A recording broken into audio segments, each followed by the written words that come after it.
Congresswoman Rashida Tlaib, one of the notorious members of the Socialist Squad, doesn't really want to pay her student loans. And here she is talking about the problem and in a very personal way. Listen.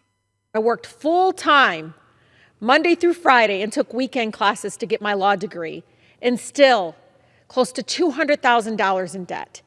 And I still owe about $70,000. And most of it was interest.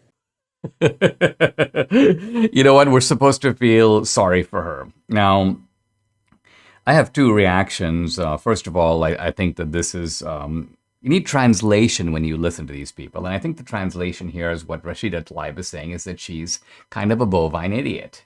What she's saying is that she's terrible at law. She apparently went to law school, but you know, when you go to law school, one of the first things you learn is contracts. You make a deal, you make an agreement. And she made an agreement to take out these loans, and now evidently she doesn't want to keep those contracts. She wants to be, well, to use law school terminology, in breach of contract.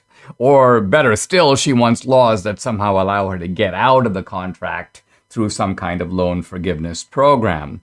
She's also obviously horrible at math, because here's a woman who apparently is shocked that when you take out loans starting in the undergraduate and continuing through 3 years of law school, that you have interest, and interest does pile up.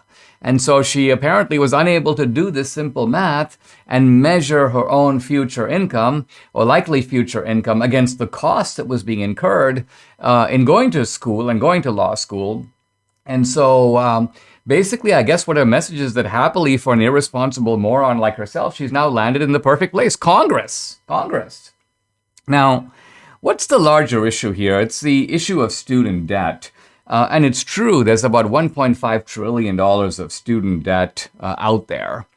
And look, who takes out this debt? Typically, it's not somebody who goes to a community college and gets an associate degree, or even gets a four-year degree. The cost of community colleges is quite low, and so normally you can actually work your way through it, and you end up with little or no debt. And the people who accumulate debt are by and large people who go to state schools and private schools, and they borrow away.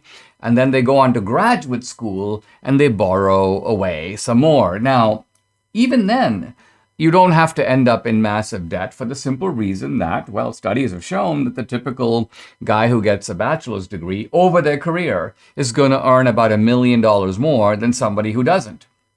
In fact, even someone who gets an associate degree over a career is going to earn $360,000 more on average than someone who has no degree. So in other words, the economics here does kind of work out. You can borrow money, you can pay it back, you can still come out ahead, but not if you get a useless degree that makes you unemployable. Not if you get, I've got a degree in women's studies and I owe $200,000. And what can I become? Well, a full-time Antifa activist, an organizer of the Women's March.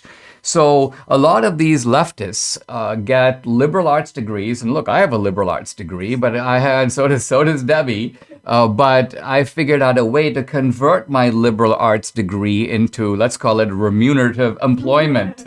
I actually do pay my bills. I paid off my student loans just a few years out of college. Now, colleges, of course, have driven this racket. They've driven prices up, even though inflation in the past has been 1 or 2%. Colleges increase their cost 10 or 12%. Why? Because they know that the federal government is making the money available. So that's the other culprit. The government, by making loans easier and by, in a sense, priming the pump, the government has encouraged these colleges to create this kind of racket, and the students are at the receiving end. Now, just a point about these loan forgiveness programs. I'm going to focus here on Elizabeth Warren's program, which is basically a program that would retire debt. She'd forgive up to $50,000 of debt for households that earn less than $250,000 a year.